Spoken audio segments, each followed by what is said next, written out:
Jessica Chambers was burned alive on a rural Mississippi road. According to multiple first responders, in the final hours of her life, she identified the person who did it. The problem? They couldn't agree on what name she gave. This is Cortland, Mississippi. December 6, 2014. Jessica was 19 years old, and by every medical account, she shouldn't have been able to speak at all. Doctors would later testify that burns covering as much as 98 or 99% of her body should have made clear speech nearly impossible. She spoke anyway. Was the name she gave his name? Was it someone else's entirely? Or was it never really a name at all?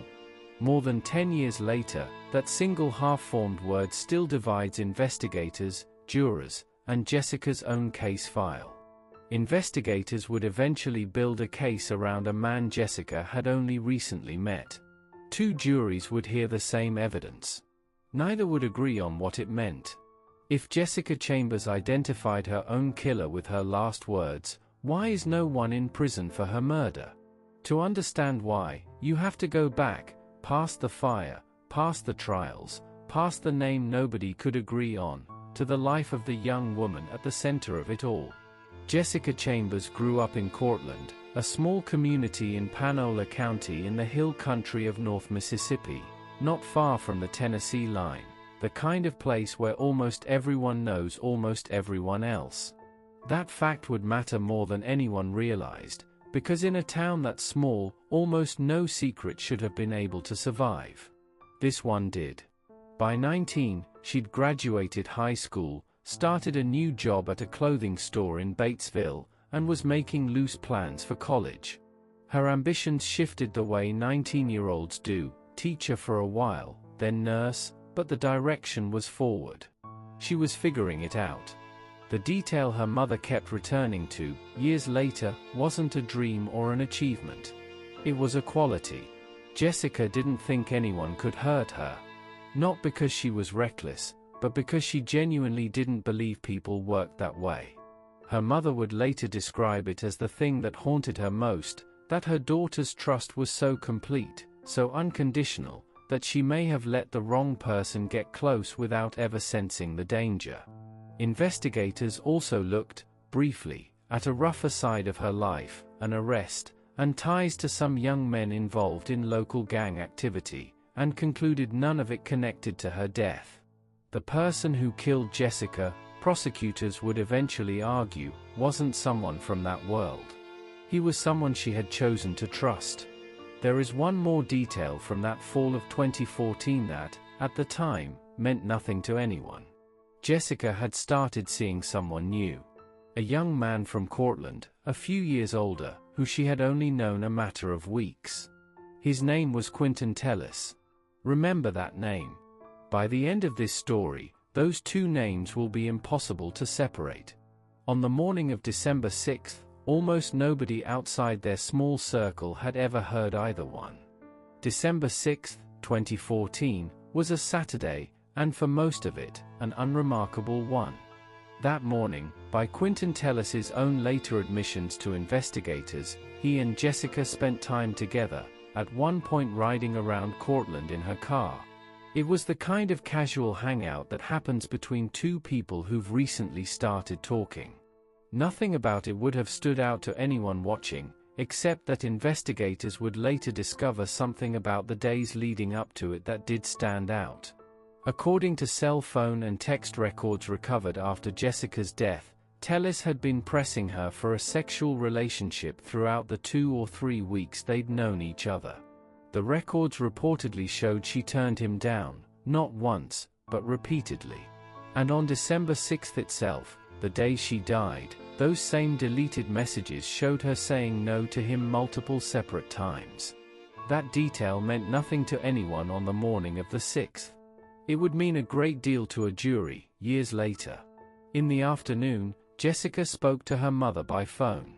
It was an ordinary conversation, the kind families have without a second thought. Jessica said she was cleaning out her car, that she planned to get something to eat, and that she would be home afterward to clean her room. It is the kind of call nobody remembers making or receiving at the time. Lisa Chambers would later recount it almost word for word, because it turned out to be one of the last conversations she ever had with her daughter. Surveillance video from a local convenience store placed Jessica there sometime before 6:30 that evening. In the footage, she is seen waving towards someone outside the camera's view, walking over briefly, and then returning to her car and driving away. Who was she waving at? Investigators would spend years trying to answer that, and never fully would. What happened in the roughly 90 minutes after that video was recorded became the single most fought-over stretch of time in the entire case. Quinton Tellis was the last person to text Jessica that day, according to phone records introduced at trial. Prosecutors would later allege he was with her again that evening, a claim Tellis denied at first. But here is the detail that would end up mattering more than almost anything else investigators found. At some point within roughly an hour of Jessica's death, Tellis deleted her contact information and their entire text history from his phone. After weeks of what cell data showed was near constant contact between the two of them, the conversation simply vanished. That alone wouldn't prove anything. People delete numbers for all kinds of reasons. But combined with everything else investigators would later piece together, it became one more thread in a tangle that two separate juries would spend days trying to untangle. There was another loose thread from that night that nobody could ever tie off.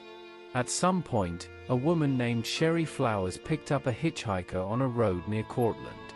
She would later testify about it under oath. She never identified who that hitchhiker was, not Tellis, not anyone else. The location where she picked him up sat close to where, 2 days later, a Cortland resident would find a set of keys lying in a ditch. Keys investigators believed belonged to Jessica. In the early days of the investigation, almost everyone who had crossed paths with Jessica that day got looked at, and one by one, cleared. The list of people investigators ruled out grew steadily longer. The list of people they could actually connect to the attack itself did not. By around 7:30 that evening, firefighters were dispatched to a report of a car fire on a rural road near a tree farm outside Cortland. At that point, nobody knew that Jessica Chambers was about to speak the most disputed words in the history of this case, or that no one who heard them would ever agree on what she said. What they found there would consume the next decade. The road is called Heron Road, on the outskirts of Cortland. It is the kind of stretch most people would drive past without a second look, until the night a teenager walked out of the trees beside it, on fire. Firefighters responding to the blaze found Jessica's car engulfed in flames. Then they saw her, walking from a wooded area toward them, dressed only in her underwear, with burns covering nearly all of her body. Multiple first responders who testified years later described her appearance using the same word, zombie. Her skin, in the recollection of one EMT, was visibly hanging from her lips and nose. Her eyelashes, eyebrows, and much of her hair were gone. Investigators with the Federal Bureau of Alcohol, Tobacco, Firearms and Explosives later determined that Jessica had been doused with gasoline and set on fire. An early and widely circulated claim, that an accelerant had also been poured down her throat, was directly disputed by District Attorney John Champion, who told reporters that was not accurate, despite earlier reporting to that effect. It is one of several early details about the attack that shifted as the investigation matured. Already, within hours of the crime, the public record was contradicting itself. Jessica was transported roughly 60 miles north to a hospital in Memphis, Tennessee. She died there the next day, December 7, 2014. But before she did, she said something. The first responders working to stabilize her heard it clearly, or believed they did. Multiple people. The same word. And that single word would shape everything that followed. In the days immediately after Jessica's death, officials were tight-lipped. At a news conference, authorities acknowledged that Jessica had communicated with first responders at the scene, but declined to say what she told them. Her father told a local television station that his daughter had tried to identify her killer. Her mother, Lisa Chambers, said publicly that her daughter knows who did this.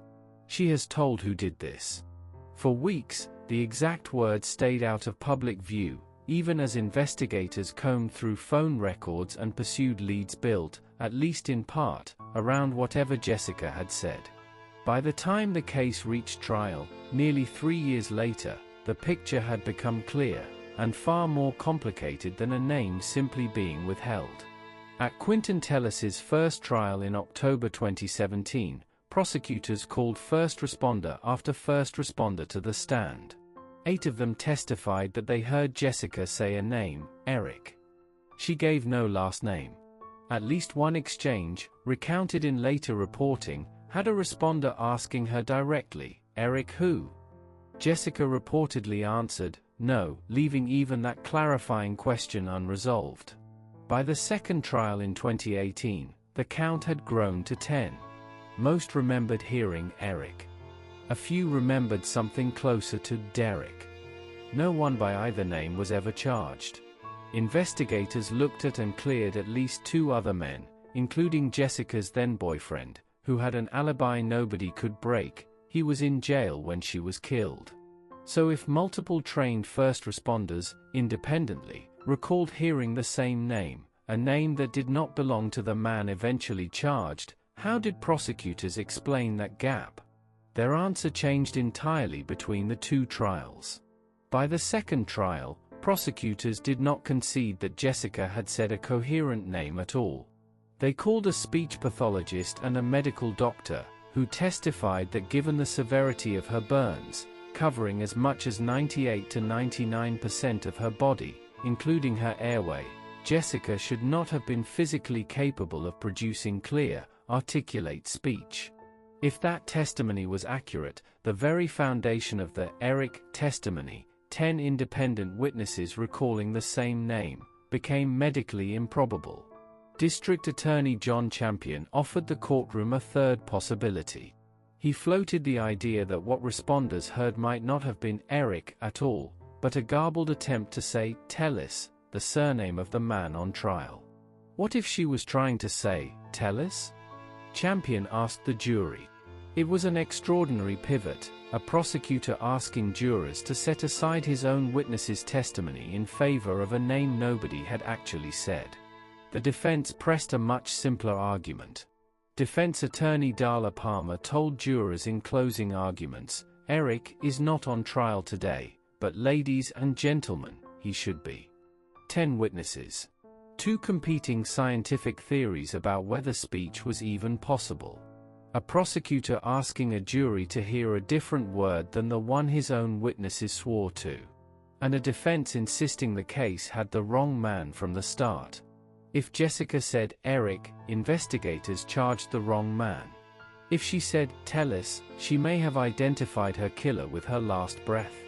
And if she said neither, if the words were just sounds, distorted by fire and pain and dying, then the most important evidence in the entire case may have been misunderstood from the very beginning. That single unresolved question would follow this case through every courtroom it entered, and every retelling of it since. For nearly a year, investigators had nothing. No eyewitness. No confession.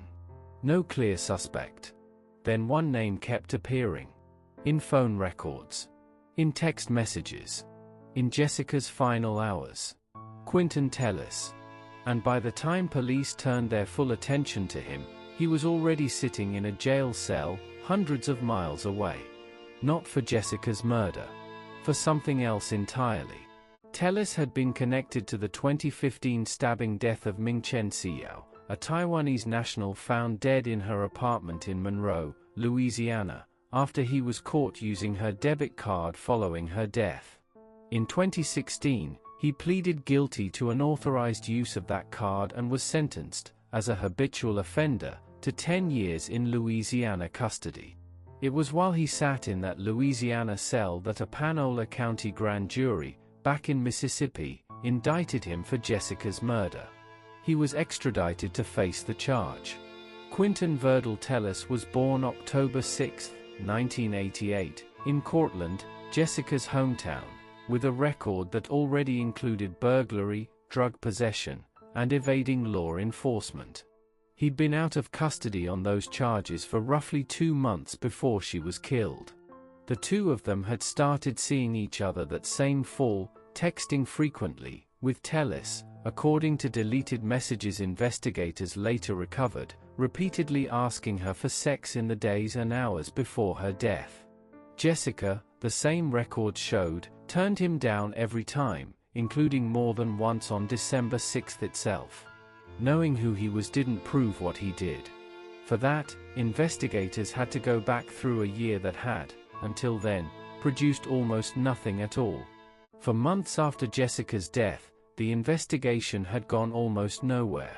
Mississippi authorities, assisted by the FBI and the ATF, conducted more than 150 interviews and got nothing useful back. In a town where, by officials' own description, news traveled fast and secrets rarely held, nobody came forward with the kind of street-level tip that typically breaks open a local homicide. A reward, eventually totaling $54,000, produced no breakthrough either.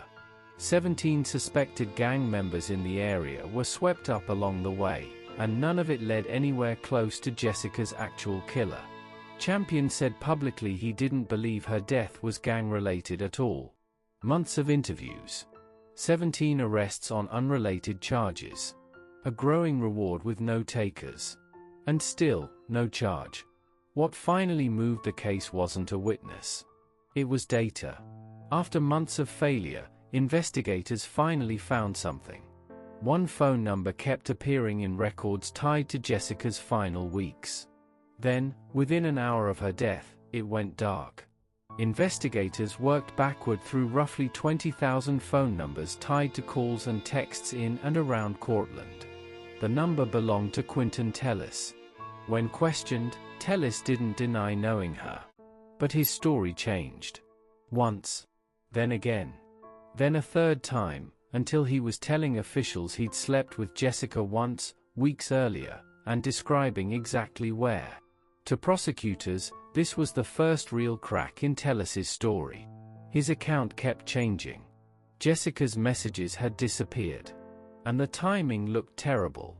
At trial, prosecutors laid out what they said was a coherent picture of motive and opportunity, cell tower data placing Tellis with Jessica in the hours before her death, a weeks-long pattern of rejected sexual advances, and the deletion of her contact from his phone within an hour of her dying.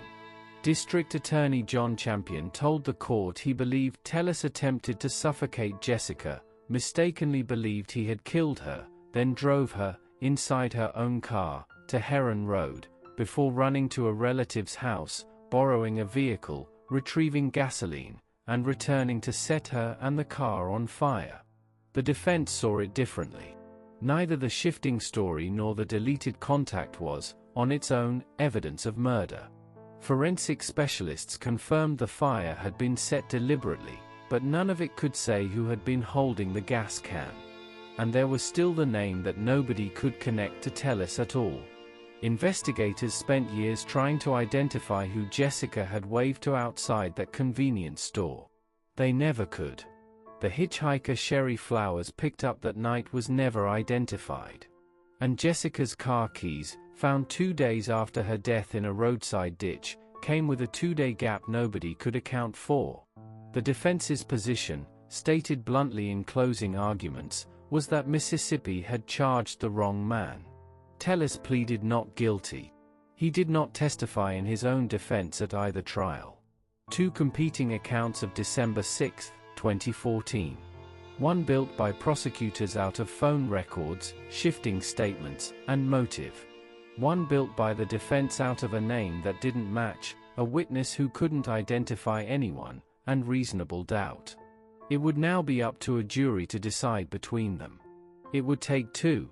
Everything that happened in the next courtroom battle came down to a single question. Had Jessica Chambers spent her final moments identifying her killer? Or had everyone misunderstood her? The first trial, October 2017. Nearly 3 years after Jessica's death, Quinton Tellis stood trial for capital murder in Panola County Circuit Court in Batesville, Mississippi. To limit the influence of 3 years of intense local and national media coverage, the jury was selected from Pike County, roughly 225 miles away. Prosecutors called more than 40 witnesses. Among them were the first responders who testified to hearing Jessica say Eric set her on fire, 8 of them, by the defense's later count. Several testified in tears, describing a scene most said they had never forgotten. A federal intelligence analyst, Paul Rowlett, walked the jury through cell phone records establishing a timeline of contact between Tellis and Jessica, and argued that data showed the two of them together on the night she died. The defense countered with the same core argument they would return to in the retrial. The name didn't fit, and the cell data, while suggestive, did not prove murder. After days of testimony, the case reached the jury. The foreman announced they had reached a verdict. Then Judge Gerald Chatham asked a simple question. Was it unanimous? A juror spoke up. We didn't all agree. The jury was sent back to deliberate. When they returned, they announced a unanimous verdict of not guilty, but when the judge polled each juror individually, 7 of the 12 said they had actually voted to convict. The announced verdict was not unanimous at all. Sent back once more, the jury came back deadlocked. Chatham declared a mistrial. For Jessica's family, it was a devastating outcome after 3 years of waiting. For Tellis's family and supporters, some of whom reportedly wore shirts reading "It's a family thing" and #Justice for Quinton outside the courthouse, it was relief. The case had ended not with an answer, but with 12 people who could not agree on one. The second trial, September-October 2018. Nearly a year later, Mississippi tried again, same courthouse, another outside jury, both sides sharper. Prosecutors expanded the cell phone case. Paul Rowlett returned to testify that phone records not only placed Tellis with Jessica the night she died, but directly contradicted statements Tellis had given investigators. Prosecutors played hours of recorded police interrogations from 2015 and 2016 that jurors hadn't seen in the first trial. The defense, meanwhile, introduced scientific testimony that directly attacked the foundation of the state's own earlier case. A speech pathologist and a medical doctor testified that given burns covering as much as 98 to 99% of Jessica's body, including severe airway damage, she likely could not have produced the clear, articulate speech that 10 first responders swore they heard. That put prosecutors in an unusual position. Rather than leaning fully on the Eric testimony their own witnesses had given, lead prosecutor John Champion offered the jury an alternative reading, that what responders heard as Eric may have been a garbled attempt to say Tellis. Defense attorney Darla Palmer pushed back hard. By her count, 7 firefighters and 2 law enforcement officers had specifically said they heard Eric. Eric is not on trial today, she told the jury, but ladies and gentlemen, he should be. After 6 days of testimony, the jury deliberated roughly 10 hours across 2 days. They could not reach a decision. For the second time, the judge declared a mistrial. District Attorney Champion called the outcome extremely disappointing. He would not say whether Mississippi intended to try Tellis a third time. 2 trials. 10 witnesses who said they heard a name that wasn't on trial. 2 scientific experts who said that name might not have been physically possible to say at all. And 2 juries, 24 people in total, who looked at the same conflicting evidence and could not return a unanimous verdict either way. In the years after the second mistrial, the case did not formally end, it simply stopped moving forward. Quinton Tellis was returned to Louisiana, where he was later charged separately with the murder of Ming-Chen Siyao, the woman whose debit card he had been caught using in 2015. In November 2022, a Louisiana judge dismissed that murder indictment, citing the state's decision to prioritize having Tellis serve out his Mississippi prison sentence instead. An appeals court left that case in legal limbo, neither closed, nor moving toward trial. In Mississippi, prosecutors have never formally dropped the capital murder charge against Tellis in Jessica's death. But more than 7 years after the second mistrial, no third trial has been scheduled, and multiple legal observers covering the case have called one highly unlikely. Tellis, meanwhile, has been serving time in Mississippi on an unrelated burglary conviction, with a tentative release date in October 2027. That leaves both cases in a strange and unsatisfying place, not solved, not officially closed, and not likely to move again. The disagreement has never really been about whether a crime occurred. No one disputes that Jessica was doused with an accelerant and set on fire. The disagreement has always been about identity, about whether the evidence connecting Quinton Tellis to that crime was strong enough to overcome a piece of testimony that, on its face, pointed somewhere else entirely. Prosecutors have continued to stand by the cell phone evidence, the pattern of rejected advances, and the deleted messages as a coherent picture of motive and opportunity, and have argued that eyewitness recollections gathered in chaos, under firelight, from a person whose airway had been severely damaged, are inherently less reliable than they might first appear. Critics of the prosecution's case have countered that 10 separate witnesses, none of whom knew each other's accounts in advance, independently recalling the same name is difficult to dismiss as coincidence or mass error.